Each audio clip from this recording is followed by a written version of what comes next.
Good evening, or here we go. I'm Armenian. I'm the president of the American Institute of Armenia.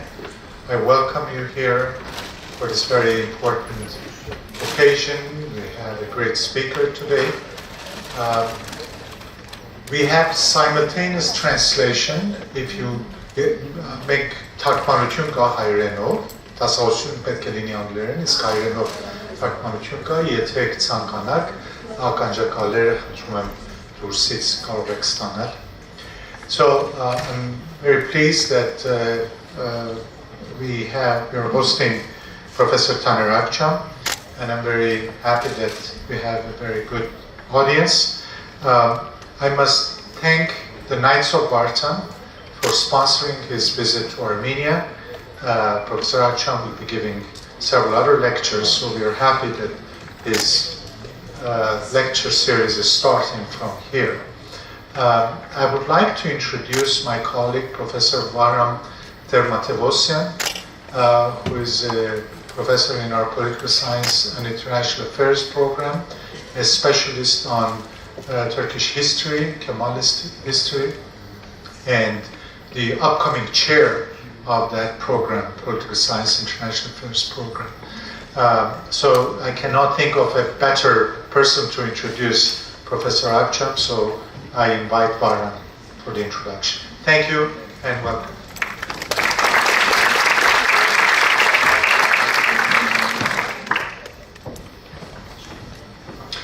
Hello everyone, my name is Varram Termatevosyan. Yes, I want to present the long and impressive bio of Professor Akçam in a very limited period of time. So Professor Akçam was born in the province of Ardahan, Turkey in 1953. He became interested in Turkish politics at an early stage.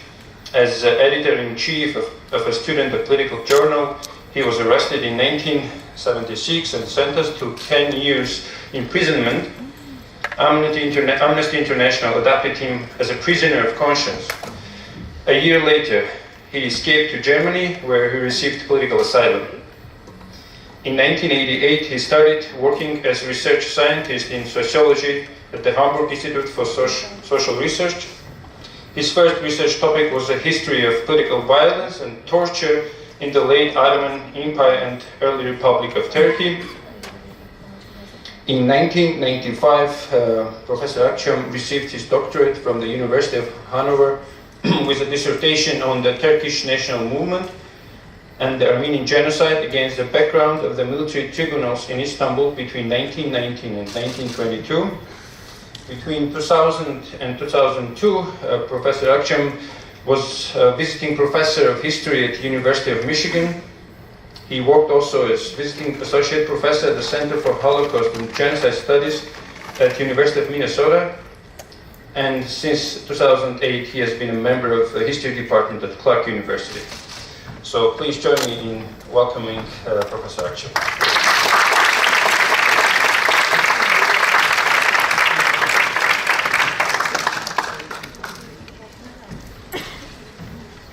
Thank you so much and good evening. It's really a great pleasure for me to be here, and this is my fourth coming to Armenia. I was here lately, 2010, and I would like to thank Professor Arman Terkvariev, I'm sorry for my pronunciation, and Varram and Knights of Vartan make this event available. This evening's topic is actually very simple. It is on Turkish denialism. The core of the book goes direct to certain denialist arguments. As you may know, Armenian genocide is an established fact in the academia. We have been publishing over the years several books, and Armenian genocide research really took its place within the academia in North America especially. but still Turkish government's denialist policies has a strong impact. And the reason is the lack of documentation. I will talk about it. The main Turkish denialist argument is a very simple one, and this is the topic of my talk this evening: show the original. The argument is, show us the original. What it means, according to Turkish government, there is no single authentic original document that clearly shows that Ottoman government intentionally exterminate Armenian people. It is indeed true that the lack of what we call it direct evidences in Armenian genocide was one of the major problems in our field. And whenever we try to show the genocidal intent of the Ottoman government, Turkish government responded or have been responding with the same argument. Show us one document that orders killing of Armenians and show us the original. This is the main denialist argument, and despite the academic research that they have been done over the years, still this argument had a political also strength in it. So in my book, I mainly debated or discussed these denialist arguments. And in order to understand Turkish denialism and its main arguments, we should also know one thing. The denialism in Turkey was an inherent component of Armenian genocide. So the denial of Armenian genocide began not in the wake of the event, not after the event happened. It started with the beginning of the event. So the deportation and killing of Armenians were performed under the guise of a decision to resettle them. And if I may formulate in this way, they created a parallel truth. They established the truth that the entire deportation was a simple resettlement action, but nothing else. So there is actually a misunderstanding in our field or in human nature. We, and you also, we all think that facts, opinions, and interpretations are totally different things, separate from each other. And we would believe the truth, this is what we believe, that the Armenian genocide happened, it's a fact. We believe the truth rests upon established facts over which there is a consensus, everybody agrees. And as such, facts and truth are not same as opinion or interpretation, and to deny the truth is to deny the established fact. This is not correct. I'll show you some example that the reality is way complicated than we think actually. The truth is, denialism is not simply denial of the facts. And the truth is, there is a nebulous territory between facts and truth where denialism germinates. So denialism has its own facts and its own truth. This is what Turkish government have been established over the years. I took the theoretical model in my book is taken actually from an American anthropologist, Michel Rolfe-Trudeau. He passed away a couple of years ago from Chicago University, and he wrote an excellent book on silencing the past, how people or governments or political authorities silence the past events. And I replaced this easily with denialism. So denialism of the past, according to Michel Rolfe-Trudeau, there are 4 important moments. Moment 1 in order to silence the past, so this means in order to create another truth, you first create your own facts. And second, based on your facts, you create an archive. And the third, then based on your facts and your archival material, you start making narratives. You tell the stories on these facts that you have. And then, the fourth instance, the moment of retrospective significance, saying, making this as a national history, a history of entire nation. This is what every nation actually does based on this model. And I add the moment 5, and this is the moment of destroying and proving the falsity of critical document in Armenian genocide case. Turkish government over the decades employed 3 major operations. Number 1, it is what through law called 1 and 2, creating facts and archives. Turkish government beginning April 24, 1915, create and assembled its own facts and archive. And secondly, they either hide or destroy the main bulk of documentary evidence that clearly showed the genocidal intent of Ottoman authorities. These were, you may know all this from Hakan Dadrian's early work also. These are some files of Interior Ministry. We don't know where they are. These are some files of Teşkilat-ı Mahsusa, special organization. You may have heard about this organization. There is no single document about this organization today in Ottoman archive, especially about their operations. And third, the files of the Military Tribunal Istanbul 1919-1921. You may also have heard about these tribunals in Istanbul. It was established 1918, and 1918 an investigation committee was set up, and this commission traveled throughout Anatolia also and compiled an important amount of telegrams that includes killing orders, and there were also throughout the trials testimonies of high-ranking Ottoman officials, bureaucrats, and eyewitness accounts. Today, we don't know whereabout these documents. They are either destroyed or hid by Turkish government. This is the second operation that Turkish government did. And the third, deny the authenticity of some of the available documents that indicated the genocidal policies. This is, the famous example is Naim Antonian documents, what we call it.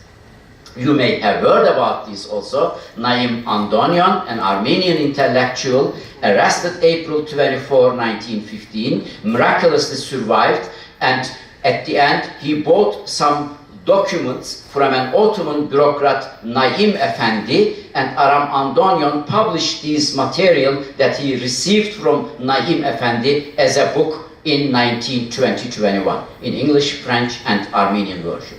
And Turkish government called these are fake, and the arguments were very strong indeed, and I will go into that argument also. So these are the main operations. As I told you, now I will give you a glimpse of creating the facts. Armenian genocide started symbolically April 24, 1915, because of the arrest of around 200 Armenian intellectuals in Istanbul. You all know the story. They were taken from Istanbul to Ankara, and they were placed in 2 different prisons, Çankırı and Ayaş, and from this prison, on weekly basis, in group of 4 or 5, they were taken out of these prisons and they were killed either around Ankara or they were taken all the way to Aleppo, Urfa, Diyarbakir, and on the way they were exterminated. This is what we believe. And here an Ottoman document to you. This relates to Malumyan Agnuni. Agnuni was one of the Dashnak student leader in 1915, and Daniel Varuzhan, an important Armenian intellectual, and Adam Yardjanian, the other Armenian intellectual who were arrested, and we believe that they were killed somewhere around Urfa, just a couple days before Krikor Zahrab's death. No. they escaped to Russia. This is the Ottoman document. Official Ottoman document from that year that says these 3 individuals escaped to Russia. So there are several of these kind of materials. The most significant is related to Krikor Zohrab. Krikor Zohrab, you all know, was one of the leading Ottoman intellectual and deputy in Ottoman parliament, a close friend of Talat Pasha. And he was not arrested April 24, 1915. Sometimes mid-June 1915 he was arrested and taken away from Istanbul all the way, and we believe that he was killed around somewhere Urfa 1915, mid-July, 19th July 1915. No, I will have some other facts for you. This is a doctor report. A doctor report says that he already checked Zohrab in Urfa and he saw some heart problem. And he gave him medicine, and after Zohrab left Urfa, he heard about the Zohrab's death, and doctor was taken to the place and he examined the body and he says, yes, it was a result of heart attack. This is the doctor report. You would say, Turkish government prepared this, so we should not believe it. It's not so simple. Here, another testimony. This is the testimony of Urfa Armenian church priest, Father Hayrabat, 20th July 1915. And the testimony describes how Father Hayrabat had been called to the scene where the deceased was found, how the doctors examined the body and determined that Zohrab had died of a heart attack. And then how Zohrab had been buried according to appropriate religious custom. This is the testimony of the priest. It's not enough. I have more documents for you. This is a telegram from Talat Pasha. Again, 1915, he sends this telegram to Aleppo. The original of this telegram is in Paris, Bogos Nubar Library, and according to this telegram, Zohrab passed away as an accident, as a result of an accident. And there was a criminal investigation and a report also was prepared. And it is not also enough, we know from Zohrab's wife's testimony, Ottoman government informed Zohrab's wife that Zohrab passed away as a result of a heart attack. And on July 21st, 1915, Istanbul newspapers reported that Krikor Zohrab passed away as a result of a heart attack. You are an historian here at American University of Armenia and studying on the Armenian intellectual. Can you show me one fact document that Krikor Zohrab indeed killed by Teşkilat-ı Mahsusa? It's a complicated story, but I have here 4 documents on Zohrab's death. This is how denialism works. So denialism is not only denying the truth or facts. Denialism has its own facts and has its own truth. This is the main problem. And we have to add, of course, the political fight on it. So,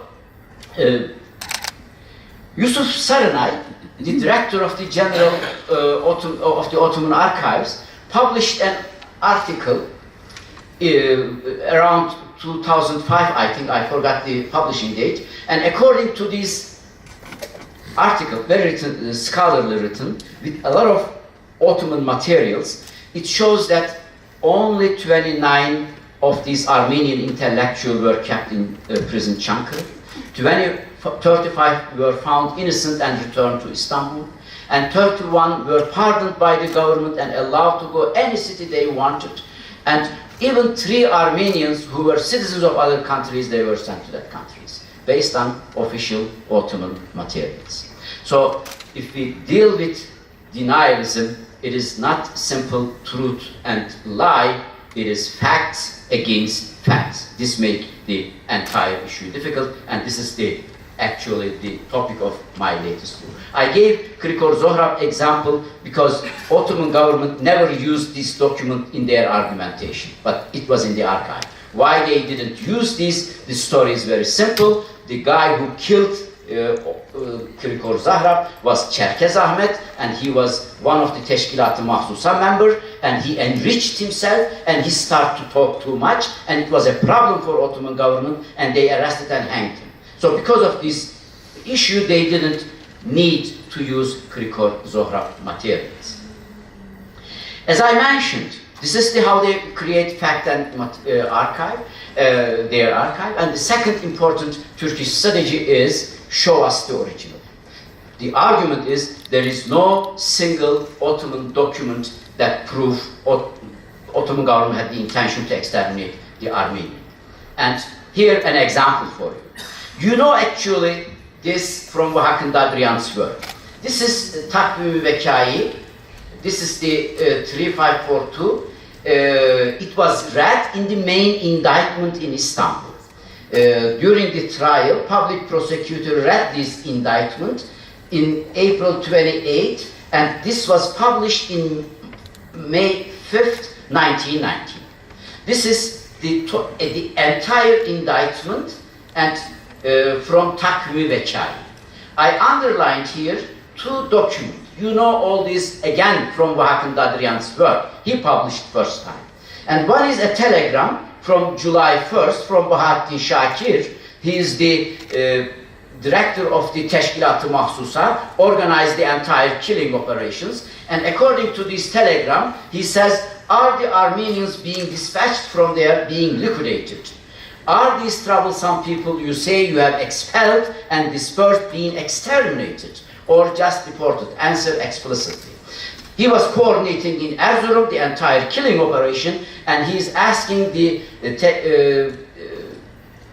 Katibi Mesul, the secretary, responsible secretary of the Union and Progress Party, Nazım, in Harper, whether he already killed the Armenian on the spot or sent somewhere else to be killed, because he has to coordinate entire killing operation.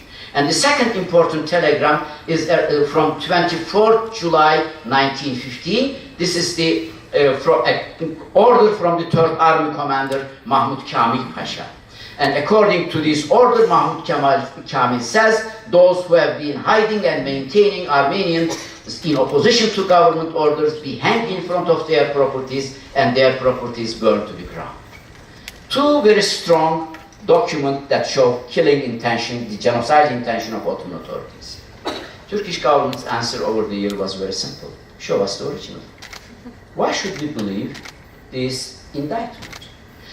Indeed, if you are a good historian, you should not only trust on the main indictment.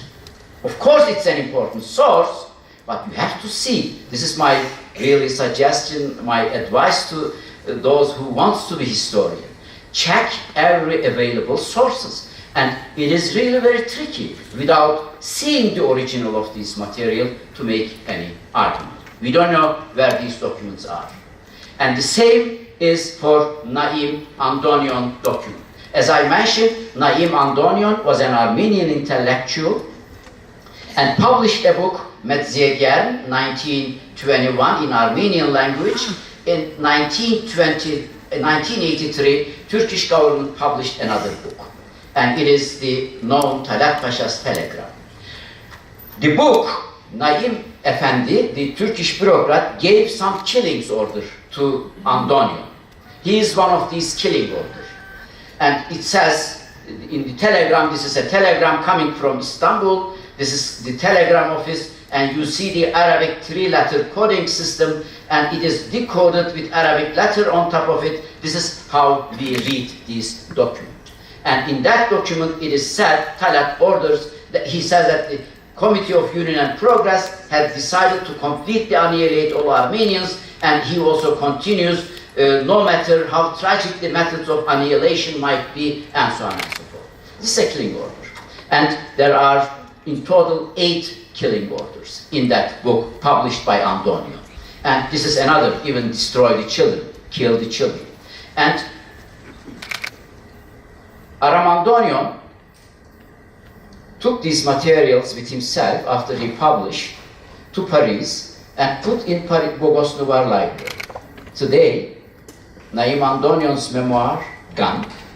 Nobody knows where it is, and the telegrams are gone. And Turkish Historical Society published a very strong book, 1983, and argued that these are all fake produced by Armenians. And since 1983, none of us in the Armenian genocide field used Naim Antonian documents as credible sources because of this strong argument made by Turkish government 1983. So, the main argument is, show us the originals. And Naim Antonian records, questionable. No records available for the military tribunals. So we cannot use Takvim-i Vekai as a reliable source. And then some serious scholars like Günter Levy published a book in 2005 with the argument saying that since we don't have any original documents from military tribunals, we cannot, as a historian, trust Takvim-i Vekai'is, so these are not reliable sources. There is no central order of Ottoman government. And he received a medal, 2005, by Turkish government, because it was a good scholarly argument. You have to show the original. So my book is actually about the originals, dear friends. Why everybody, those who knew where these materials are, didn't publish until 2015-16, I don't know. This is another topic. But I will show you the originals. This is the... I discovered all these in a private archive that belonged to an Armenian Catholic priest, Krikor Gergerian. He was a survivor of Armenian genocide and became a Catholic priest and devoted his entire life on Armenian genocide, compiled documents throughout decades and established a very huge private archive.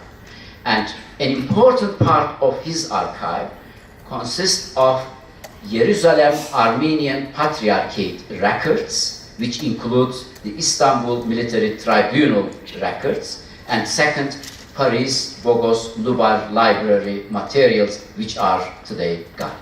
So these documents I discovered from Krikor Gergerian's archive, and I'm thankful to this man. He passed away in 1988, and 2015, his nephew allowed me finally to look into these materials. Here is the telegram. They were talking about, show us the original. This is the original of Bahattin Shakir's telegram, where he says, are the Armenians being dispatched from there, liquidated and exterminated, just reported. This is the original document. And in another version from Gergerian archive, there are two important aspects of this document. Number one, this is the Interior Ministry's letterhead.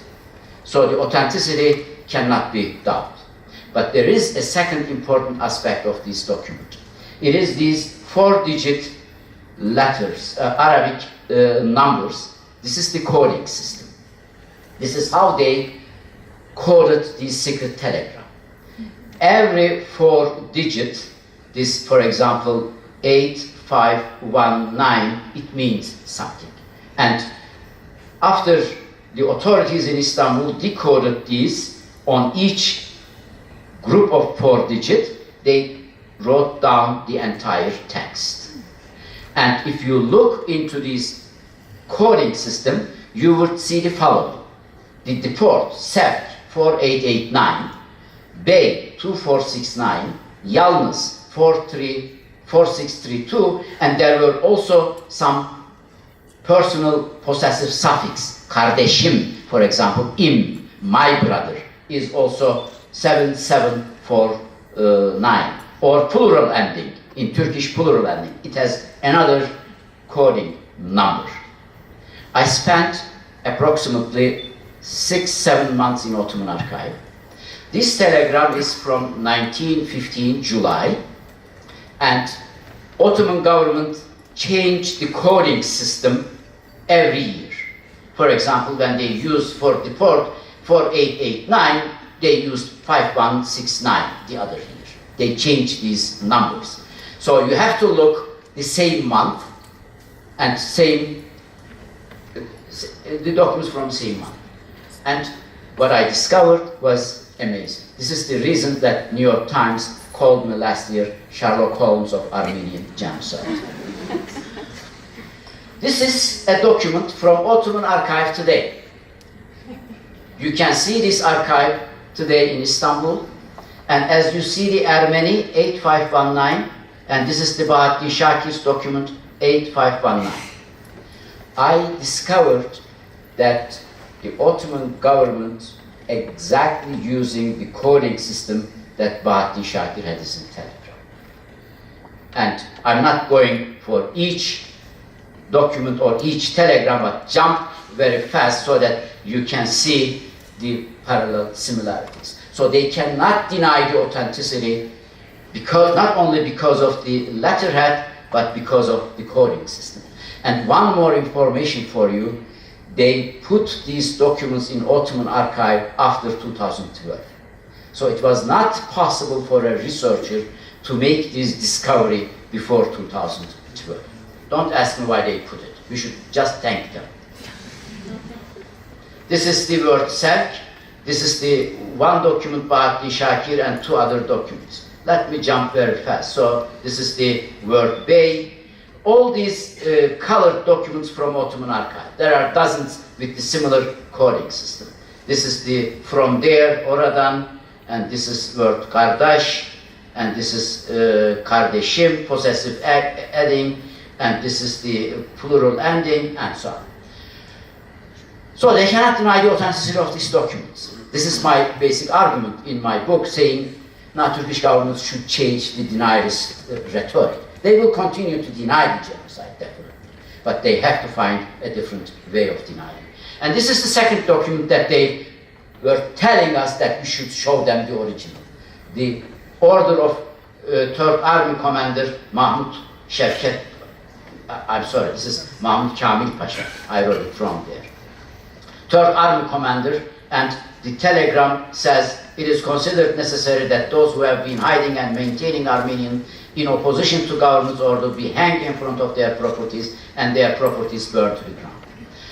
This is an original document from Ottoman archive, again the letterhead, and you know this from Hakan Dadrian also, this says stamp, it says it confirms the originality. So we have the original materials here. This is a major blow to Turkish denialist argument. And in Krikor-Gergerian archive and in Jerusalem archive, there are hundreds of similar materials which I'm going to talk tomorrow. I'm not talking on that aspect. Tomorrow I'm going explicitly in Krikor-Gergerian's materials, but in Turkish I was talking. Let me talk and conclude the talk with the Armenian documents. As I mentioned, Armenian bribed an Ottoman official with the name Naim Efendi. And the book was published in Armenian language, and we call it Naim Efendi's memoir, but it is not a usual memoir. It consists 52 handwritten, hand-copied Ottoman telegrams. Naim Efendi was working in a deportation office. He was a gambler. He loved alcohol, and he was alcoholic, and he loved to be bribed. 1916 already, Antonian bribed him in Meskene concentration camp and escaped from Meskene, ended up in Aleppo. And in 1918 November, Antonian gave him a lot of money, and Naim Efendi, as a member of deportation office, sat down and copied handwrittenly 52 documents. Not only copied the document, he wrote something in between also. Oh, I remember when this telegram came, this and that happened. This is what we call memoir. It is actually 52 documents. And once, when Naim Efendi wanted more money, Antonian told him, no, I'm not giving you money anymore, that you handwritten copy the document, bring me some originals. I'll give you money. And Naim Efendi wrote approximately 27 original documents. And this is what we call it Naim Bey's memoir, or Naim Efendi's memoir. And in this document, there were, in book, Antonian published 14 of these documents. These are the coded documents with two-digit Arabic number, as you see. And then these are the decoded number. I have to tell you one thing to understand the entire process with this coding system. Now, you are sitting in Aleppo, you are an officer, and your governor give you a text to send to Istanbul. You turn this into this coding system. This is the reason there is nothing on that paper. This is only the coded way that goes to Istanbul. And this telegram is the coming. So this telegram comes from Istanbul with three-digit letter, and then in the office of Naim Efendi, they decode this telegram and they change this in this form. Then you have the regular Ottoman document, what you call, and it is put in front of governor. It says the Dahiliye Nezareti and so on, where the telegram comes, and at the end, the signature, it's not the signature, but it says Talat, the interior minister, and then it is, as you see, the handwriting a little bit different. This is the governor, refers to that document to the department that it should go. It's very normal bureaucratic procedure. And Turkish Historical Society published in 1983 this famous book and made three strong arguments. Number one, an Ottoman bureaucrat by the name Naim Efendi did not exist. They said, we went through the entire archive, we couldn't find such a guy. Number two, you cannot have a memoir for someone who didn't exist. These two are strong arguments, because Turkish Historical Society says, if there is a memoir, show us the original. There is no memoir. It's only in Antonian's book. So we don't have the original of memoir also. So you cannot memoir of an individual that never existed. And the telegrams that I showed to you, supposedly sent by Talat Pasha, they are all fakes. All made up by Antonian and Armenian. They made a group and they worked and created these documents. And they had 12 very strong arguments. I put you in, let me see, 5 of these 12 arguments, I put it for you. One is the dates on some of the records are wrong. Why? Just an example. Mustafa Abdülhalik is the governor of Aleppo. He came to Aleppo 1915, beginning of November. In one of the documents, the date is September, but there is a signature of it. How a governor can sign that document? He was not even the governor of that city. He came there, he was appointed towards mid of September and arrived mid of November, around 9 or 10th of November. So the dates are wrong. This is number one. Second, the record numbers on the documents don't match the ones that are present in the incoming, outgoing document ledger. So if you are bureaucrats, you all know, in the office, if you send a telegram somewhere or letter, you put in your outgoing letter the date and you give a number. If there's an incoming document to your office, you have also an incoming ledger and you put the date of incoming telegram and you give them a number. And they say, we check these incoming, outgoing ledgers of Interior Ministry. They put the images of the ledger also, books also in their book, and they say, you see, there is no similar numbers and dates in these ledgers. So it's made up by Antonian. By the way, it is not available for the scholars, these incoming and outgoing ledgers of the Interior Ministry. We are not allowed to see them. They don't know where it is, but it is allowed for Turkish Historical Society to publish facsimile from that ledgers. And another important argument was the signature on the documents are forgeries. This signature, they say, are forgeries which belong to Mustafa Abdülhalik. These are. And in their book, they published other signature of Mustafa Halik next to each other and said, you see, they are not similar. So it is a forgery. This was the another.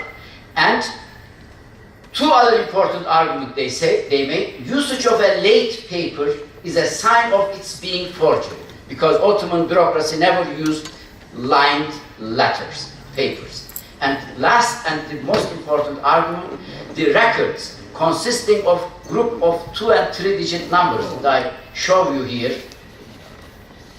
These telegrams, they said Ottoman government never used 2-digit and 3-digit numbers. Ottoman government used only 4-digit and 5-digit numbers. As you see in Bahattin Shakir telegram, it was 4-digit. So the argument, Ottoman government was used only 4 and 5 digits. Dear friends, these were really very strong arguments, and we couldn't argue against this.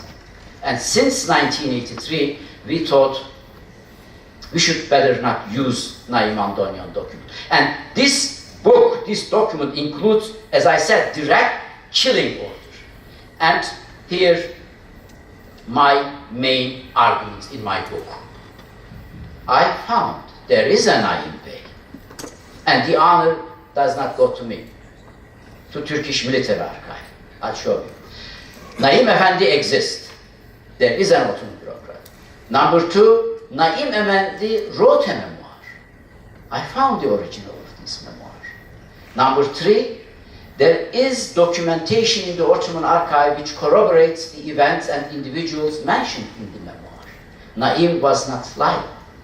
And 4, the Turkish Historical Society's main arguments that claim Talat Pasha's telegram were fake, were not accurate, especially on the issue of coding techniques. They were simply lying. Since we didn't have any access in the Ottoman archive, we all thought these are very strong arguments. As I mentioned you, Naim Efendi, Antonian met Naim 1916, approximately around February in Meskene concentration camp. This is Meskene concentration camp. In 1916 summer months, Naim Efendi was also in Meskene, and there was a huge bribe. Armenians, especially wealthy Armenians, giving a huge amount of bribes to Ottoman bureaucrats, including Naim, and they were getting travel passes, and they were escaping from Meskene to Aleppo. This is how Antonian also escaped with a wealthy family from Kayseri. Governor of Aleppo, Mustafa Abdülhalik, wrote a letter, telegram to Istanbul, urging to send an investigation committee. He says, I am not going to send anybody from Aleppo, that I am stopping the deportation because of this bribery. It does not make any sense to send Armenians to that direction. Send somebody, should be investigated. And indeed, Ottoman government did. And they sent an investigation committee to Meskene. And this investigation committee listened or take testimony from Ottoman officials in 1916, summer and fall months. Turkish Military Archive published 8 volumes between 2005 and 2007. And the volume 7 is explicitly on these investigations. Turkish Military Archive, they thought, you know, there is because there was bribery and there was an investigation of Ottoman government. This shows the honesty and genuinity of the Ottoman government. So they published with the knowledge of this as a proof of against genocidal claims. And this volume 7 is only on the investigation in Meskene. And nobody reads them, except a couple of idiots like myself. And if you go this, you will see Naim Efendi was one of the individuals who gave testimony to that committee. And we learned from that Naim Efendi, his father, Hüseyin Nuri's son, and 26, and he's from Silifke, married, and he was the former dispatch officer at Meskene. All information, what Antonian was telling us, they are all true about Naim Efendi. And this is his signature in the document. And the events that Naim Efendi telling in that story, exactly the same story that we know from Aram Antonian. And there are other documents on the existence of Naim Efendi. I'm jumping all these. And so we found the map that exists. And I found the memoir. I have to tell you this story. It will take a couple of minutes more. I'm coming from a leftist tradition. I'm humanist. I don't believe in religion very strong. After Edgar Gergerian allowed me to enter the archive, I thought I will find only Istanbul Military Tribunal's materials. This is what we know, that he copied from Jerusalem archive, and he has a lot of materials from Istanbul Military Archive. I enter in the archive full of boxes, and there is an L form in the basement, dark, you could hardly see, and I went through the end. Coincidentally, there is nothing, no label on the files. I coincidentally took one file, opened it, and I saw Gergerian's handwriting on a white paper, folded in twice, in 2 pages. On one side, it is written Turkish, modern Turkish, Latin. On the other side, English translation. On top of it, it says, Naim Efendi Memoir, page 29. I said, oh my God, this guy has Naim Bey's memoir. This is how my project started. So I found the memoir, and in that archive, we scanned the entire archive. And then we found the memoir, but there is a small problem.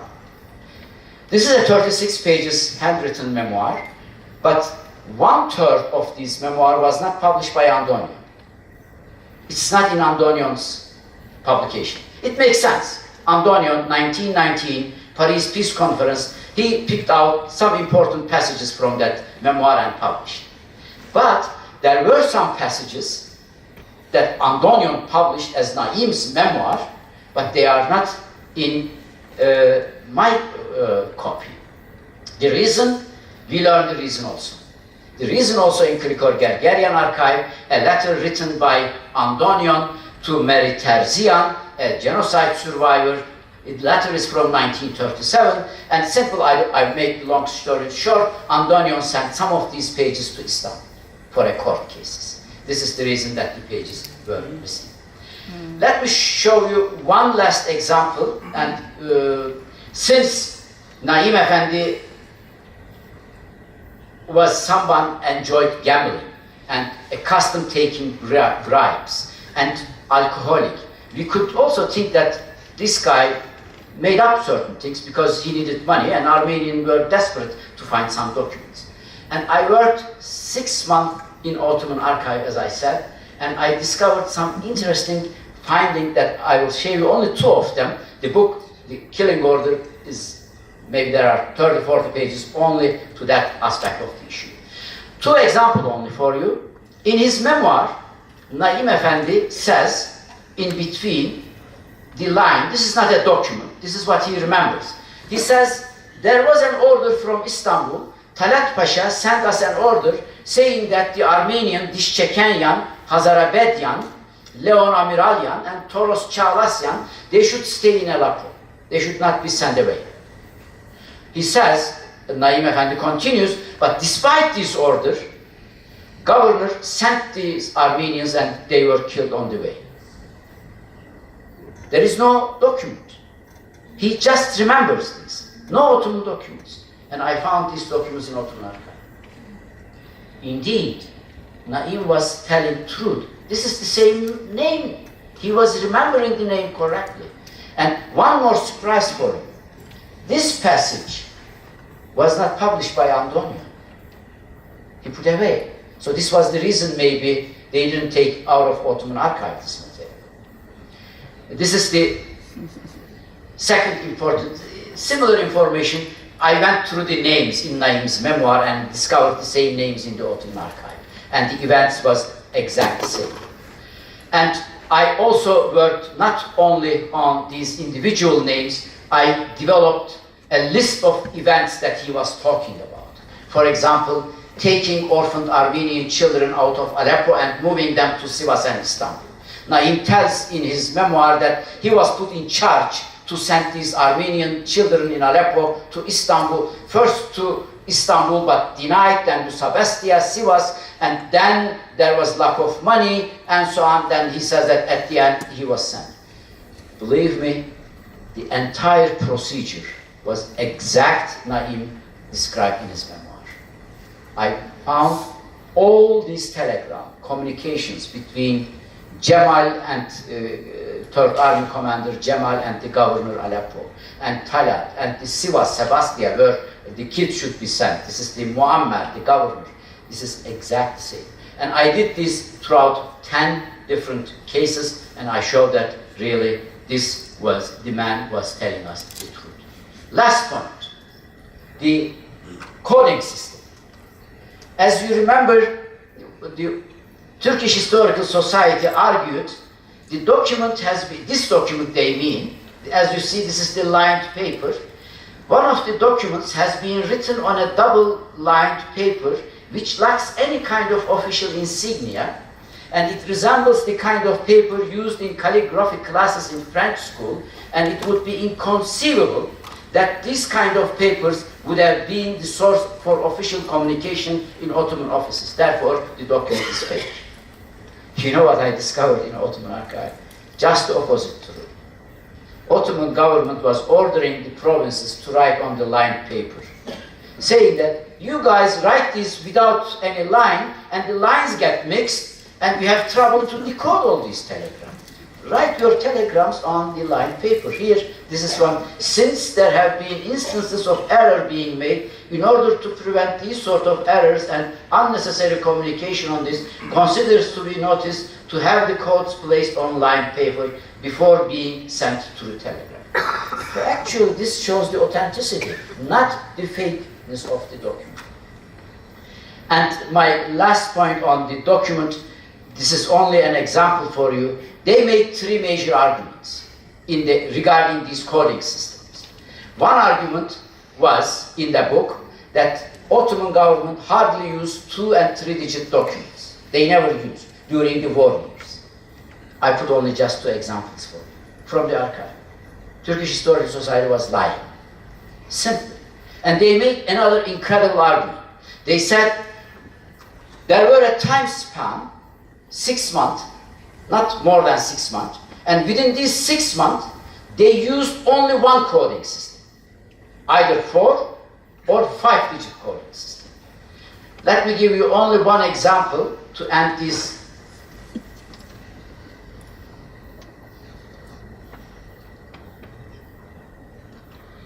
Their argument is, for example, March 1916, Ottoman government used only 4-digit number, and they published in their book 4-digit telegrams. I went through each and single 4-digit documents in Ottoman archive. So keep in mind, according to them, only 4 digits are original, 5-digit, 3-digit, 2-digit, they are all fake. And what I discovered in March, there were altogether 216 telegrams in Ottoman archive, 5-digit 179, and 2-digit 4. So according to them, these 183 are fake, because they are not 4-digit. And there were only the remaining, around 20 4-digit. So this is how denialism worked. And I went on this coding system in detail and showed that they were simply lying, because believing somehow nobody could get access to this material and they can make it the stories as they made it. And my last argument in that sense is publish the coding books. This is a coding.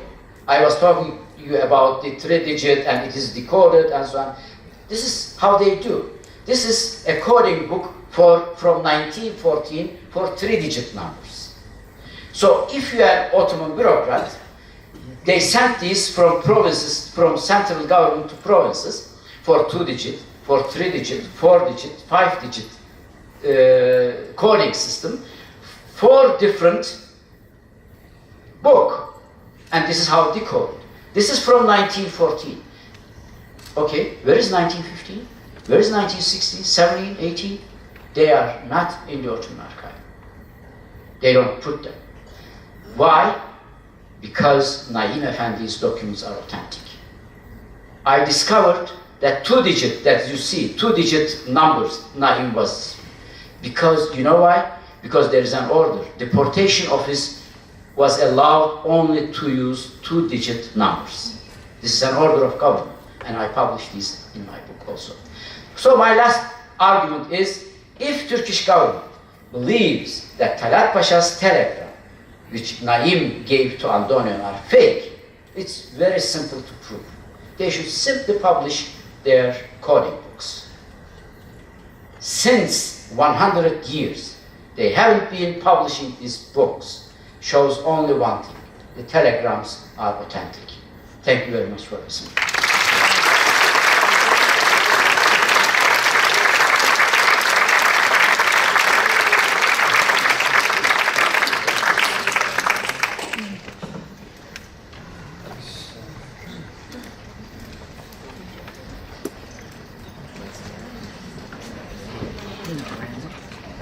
Thank you very much. I guess New York Times gave a wonderful description of the wonderful job that you did. I guess that's why I love history so much. This is really impressive. So I guess now we have some time for questions, and Professor Akçam, if you don't mind, we can take some 5-6 questions, and we have some 30-35 minutes. So if there are questions, please use the microphones, and there will be simultaneous translation. Yes, please, we have them.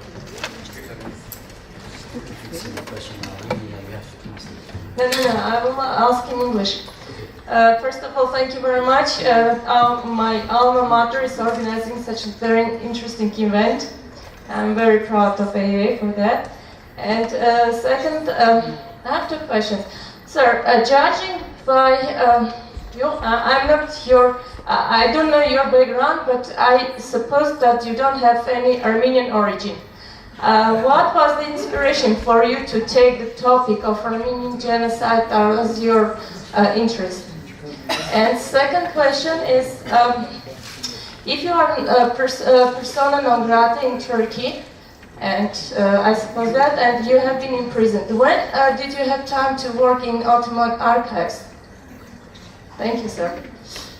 Thank you very much. It's a long question. Thank you for the questions, but my short answer for the first one, I'm from Ardahan.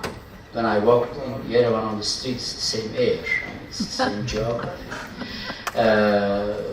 I'm Turkish, but we all have human blood. And why I choose Armenian genocide as a topic, it's a long issue, but my short answer is my father. I mean, he didn't tell me to work on Armenian genocide. My father taught me only one thing: tell the truth and fight for justice. This is how I grew up.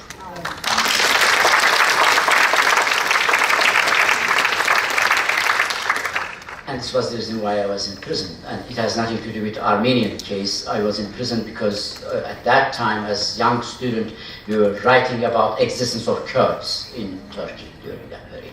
To the second question, I'm not persona non grata. 1993, I returned to Turkey. On the way of European Union, membership to European Union, Turkey changed its criminal law entirely, and it was not an amnesty, they cleaned our records. If somebody from United States among you, you should know, in United States, in order to get a green card or citizenship, you have to bring a paper from your own government that you are clean. There was no criminal investigations against you. So even amnesty won't help much. And indeed, our files were extinct, and I am able to go to Turkey since 1993. And this is the reason that I was able to work. But since the last coup d'etat, 2016, I'm not going to Turkey. My mom told me that I should stay outside, it's safe for everybody. So. And maybe it's important to give one more information. Of course, over the years, there were a persecution against those who fought for justice and truth in Turkey. And there was an unfortunate assassination against my dear friend Hrant Dink also. But I think over the years, we changed, we succeeded, we changed the general perception in Turkish society also. I think today, even though there is still very strong denialism, denialist argument, I would argue that we changed the main perception in society in the way that people think today, you know, there might be something wrong happened. And in that sense, the excluding those individuals who are fighting for truth and justice is not the same as we started the journey. There is a change. It is not what we are seeking for, of course, what we are looking for. You may know Tayyip Erdogan, the president, every April 24, now he sends a condolences to Armenian Patriarchate in Istanbul, and there is a commemoration, religious commemoration of the Armenian victims in Armenian church. So there is a small change because of these, over the years, the work that we have been doing. Thank you.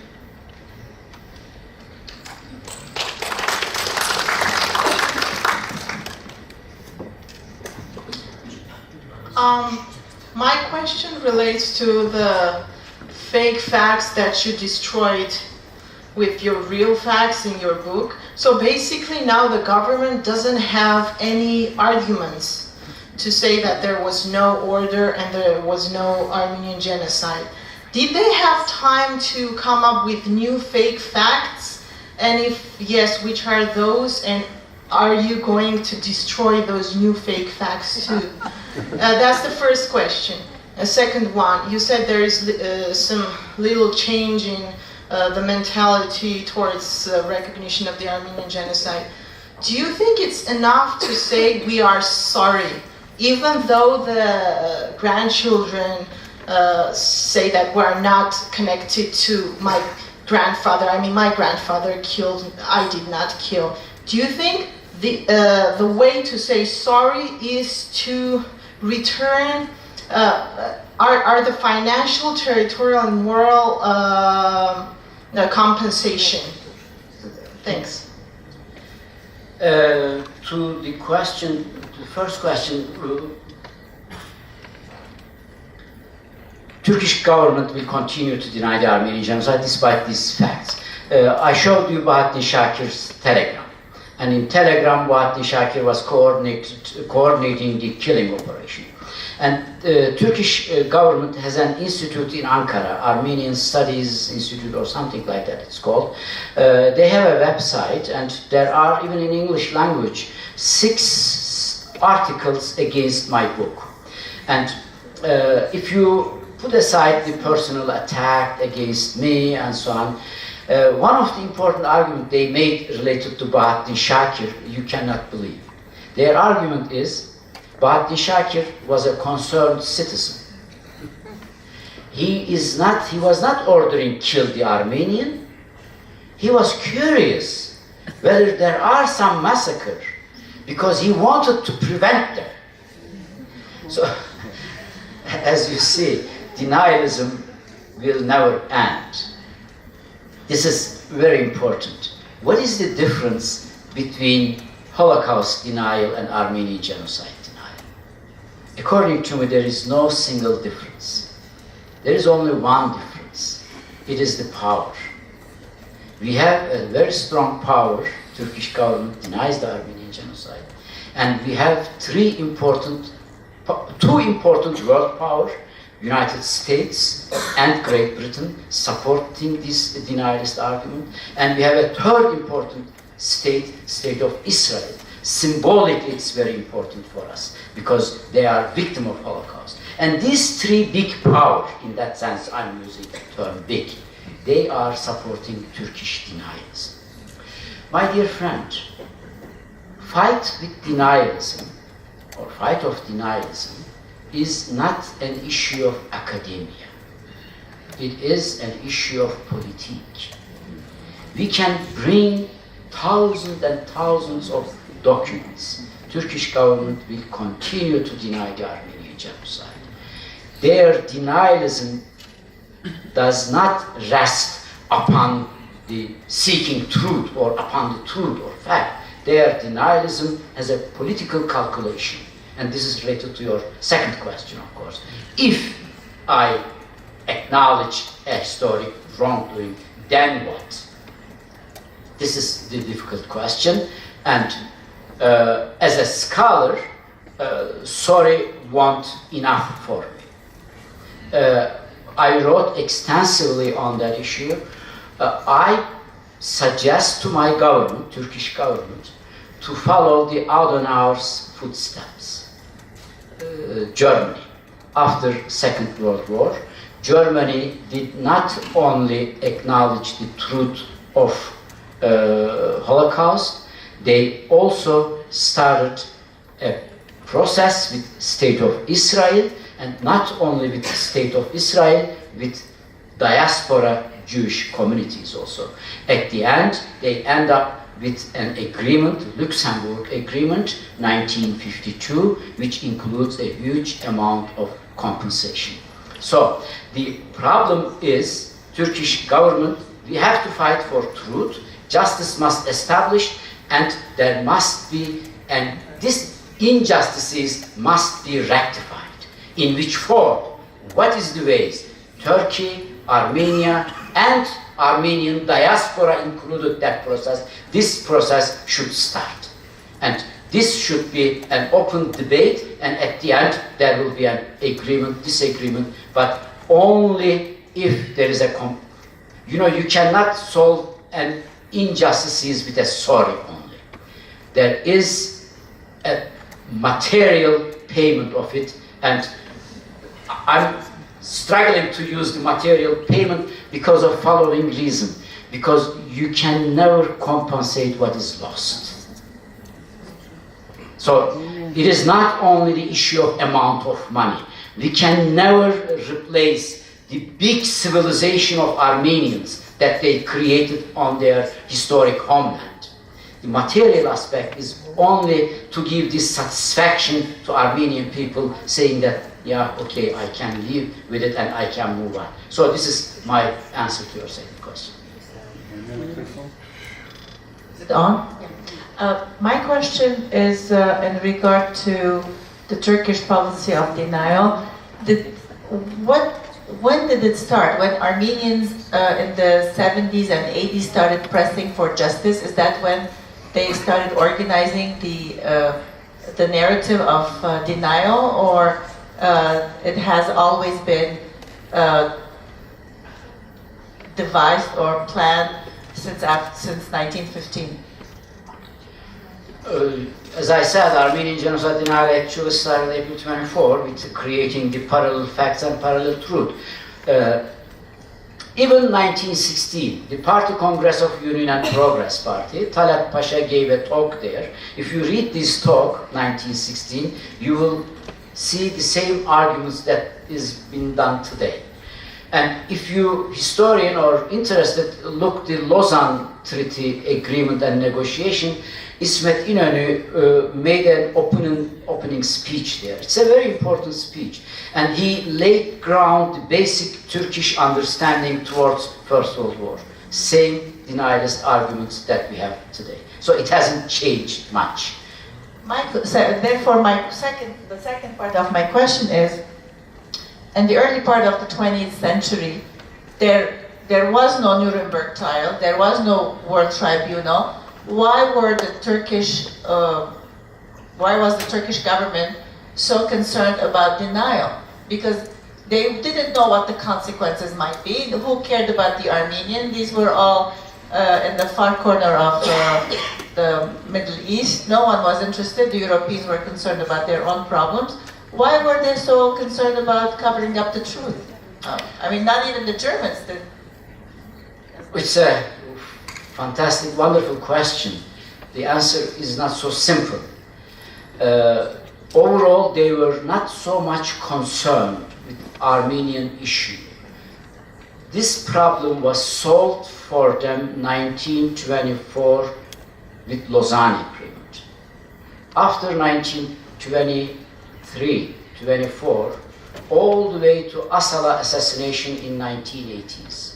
It was not a topic and issue at all. They didn't care much. The reason why it was a problem during Lausanne negotiation was the compensation, properties, Armenian properties, and the land issue. The major Armenian demand was an Armenian homeland in Cilicia. The Armenian delegation gave up already the big Armenia and so on, but they were asking a homeland in Cilicia. This was the main concern of Turkish government. They didn't want to pay anything back.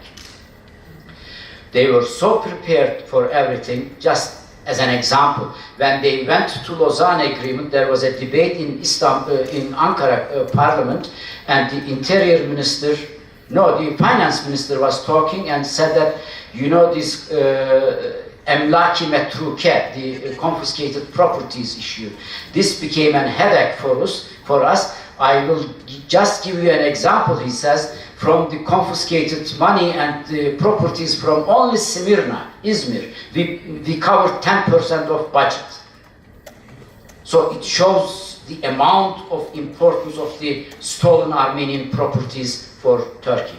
I think they started using this as an argument after Asala assassination. All important publications came from Turkish Foreign Ministry after 1980s. And Turkish government generally had a very defensive policy until 2002-2003, until the French government parliament resolution on the genocide. Now they try to block this issue. They try to ignore this. This is their policy. This is what they have been doing. And this is the reason that only Turkish Foreign Office was dealing with this issue. These two authors that I mentioned, they were bureaucrats in Foreign Office. And all other books published by Turkish government, they were all diplomats, Foreign Office members.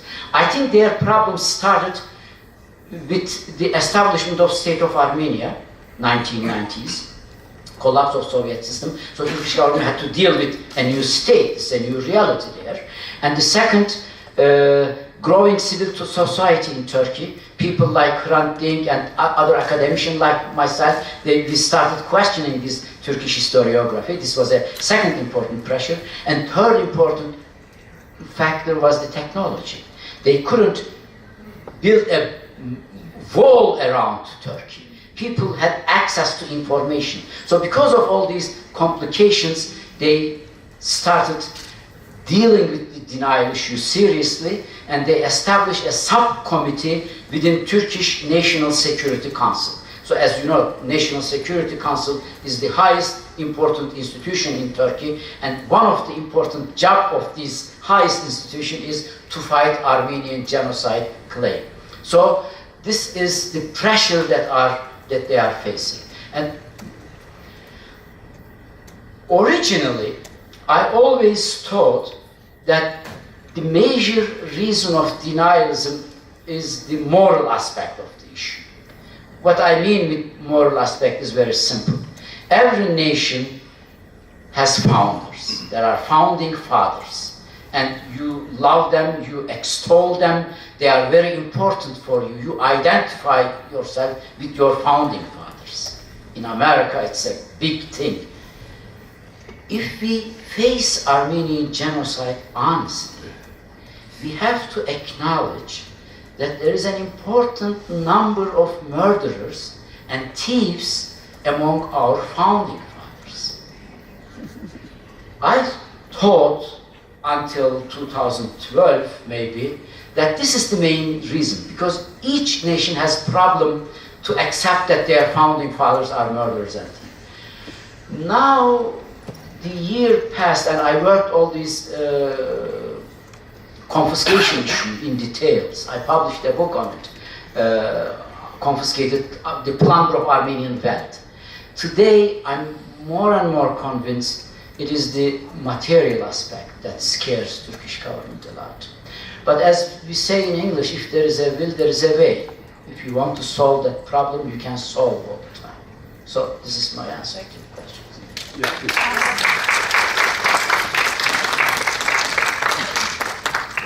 Professor Akçam, thank you very much. I now understand why the New York Times called you the Sherlock Holmes. It is really inspiring. My question is perhaps you answered, somewhat, but maybe you can elaborate more. This is 2018. I think for Armenians, yes, what the UK says, maybe it's important, but not really. What the Israelis say, it's important, but not really. Or the Americans.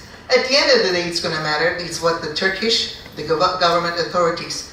But my question to you is, you've been working on this research for 20 years beyond, and I've heard you 25 years, 20 years ago as well. My question is, how many Talat Akçams right now are working in Turkey? The younger generation, the moral aspects you highlighted, the political aspects you highlighted, the journalistic aspects you highlighted of modern Turkey. How many Talat Akçams are working to make it happen internally? It is about time that collectively the intelligentsia come together and address this, and I'm going to say, I suppose, once and for all. If we're not, the civil society, the journalists, the intelligentsia, academics are not moving forward, Turkey will not be moving forward. I wonder if you can elaborate on this. So excellent point, but I think the acknowledgement of United States of Armenian genocide is very important and crucial. Not because of the moral aspect of the issue, because of the legal aspect of that problem. Have you ever heard Holocaust gold in Swiss banks? As you know, Nazis put a lot of gold in Swiss banks, and the Swiss government denied to pay these to Jewish communities. And Jewish organization filed lawsuits in the United States, and according to United States law, you can file any government if the case related to crime against humanity. And Swiss government didn't have any other choice but to negotiate with claim organ committee, this is the Jewish organization, and paid an important amount of money. There are hundreds of, maybe not hundreds, dozens of court cases waiting in California, in other states in the United States, and the courts cannot move because they all decide it's a federal issue.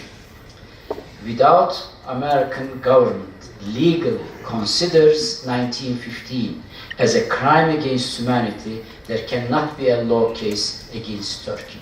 And if United States acknowledged these as a fact, then Turkey had a very difficult time because they can boycott, block Turkish assets in United States and against Turkish companies, and this would at least open the gate of negotiation in a sense. So the pressure from outside is important. And regarding the Turkish civil society, I think I have to say that I'm very pessimist. After the AKP government, after 2002, we had an opening. We call it a spring. There were so many conferences, newspapers, books, publications. There were a growing civil society. After 2007, we started commemorate Armenian Genocide in Istanbul. Not only in Istanbul, in other small cities, the commemoration was started. But I think we are experiencing a reverse reality after 2012. I don't know the exact numbers, but maybe around 1,000 intellectuals, academicians left Turkey. Among them, there were so many who were working on not only Armenian genocide, on other critical issues. Turkey lost its critical intelligentsia. How many decades it will need to get to the level of what we had in the year 2000, I don't know. I know there are a lot of young scholars working on these and other aspects of the issue. You don't know their names. You know, because I was maybe one of the first, everybody knows my name. And these poor other young scholars, they also deserve actually this acknowledgement. I'm organizing a conference in October on Abdülhamit period massacres. You know, this is one of the most neglected part of genocide research. And I thought first, I could hardly find any scholar who works on Abdülhamit period massacre. You know what turned out? there are today more than 20 young scholars working on Abdülhamit period massacres and local bases. Harper, Diyarbakır, Bitlis, Muş, even the villages they are working. And I had the problem to exclude some of them because I couldn't invite them. There is a growing academia in that sense also, but I think Turkey is back to its winter again. We are again in 1980s, 1990s. Maybe let's hope this election, 24 June, that the majority topples Tayyip Erdoğan and there will be an opening. But the loss of more than 1,000 academicians is really very important. We lost our intelligentsia in Turkey today. Your questions.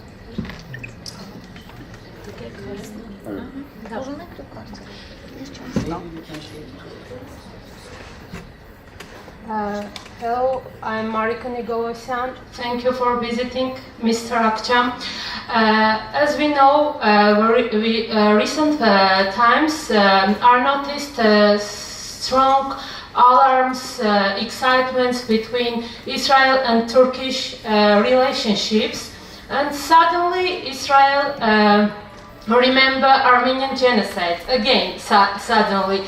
Why I said suddenly? Because approximately 6 years ago he suddenly remembered the Armenian Genocide, considered with Gaza's problems and etc.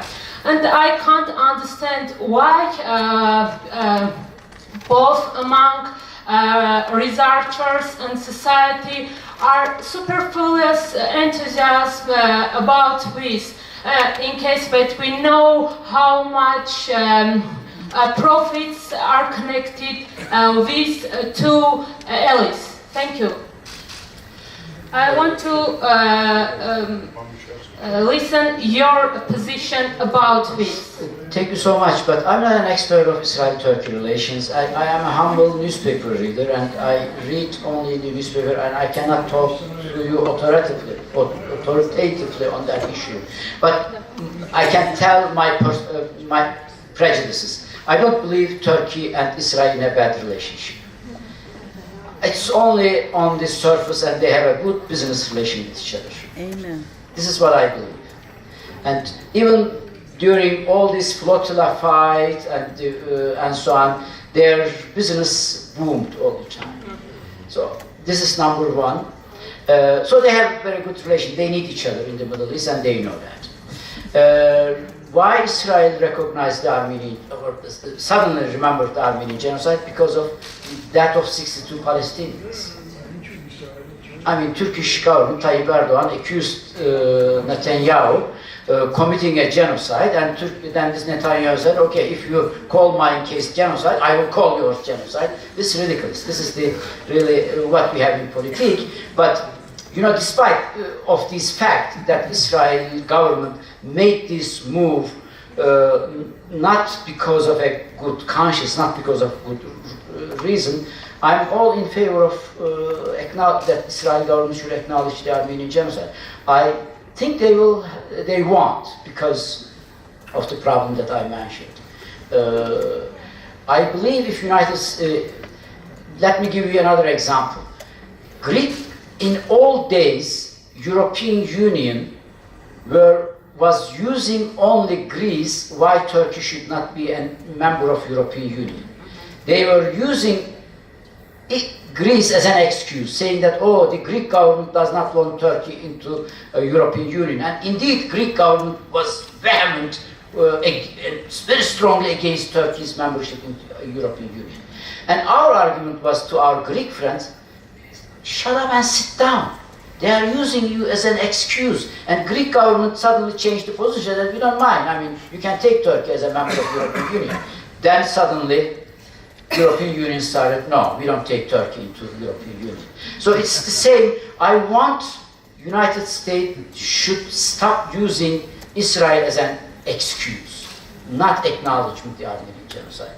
We know, I mean, you all know, the important lobbyist organization in Washington, helping Turkish government are the Israeli lobbyist group against genocide. So this is my humble opinion. Yes, I guess we have time for one more question. Yes, please.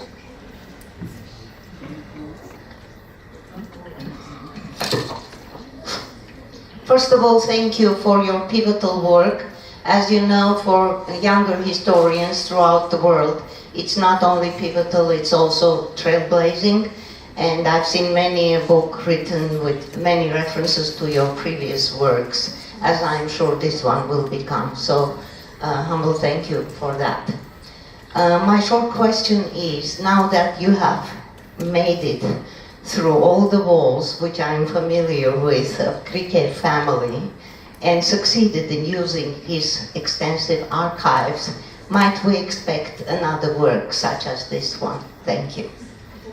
Thank you very much. Yes, you have to expect, not only from myself, from my graduate students also.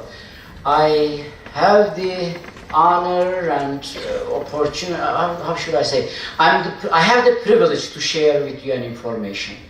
The Jerusalem archive was closed until recently to all scholars, and they allowed me this time to look into it, and I'm very thankful to the Armenian Patriarchate in Jerusalem to allow me to see this material, and they are doing tremendous job and putting new materials on the archive. They are scanning and they will make available for everybody. And what I discovered is what I thought, what I suspected. Grigor Gergerian copied only 1/3 of the materials there. I'm talking only the Ottoman materials. There will be an amazing Ottoman materials from Istanbul tribunals and some related documents, and I'm hoping that my graduate students also will start working on that material, and we can hope a lot of publication in the near future. Thank you.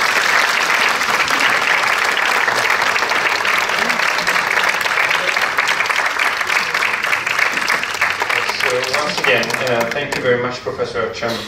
At the beginning, of course, the list of publications and the books published by prestigious houses, publication houses in the world is pretty long. So we have at the AUA library, we have all the books basically published by Professor Akçam. We also have a couple of books in Armenian, translated by Medine. Medine, where are you? Yes, Medine, who is going to have another presentation of Professor Akçam's books, Armenian translation.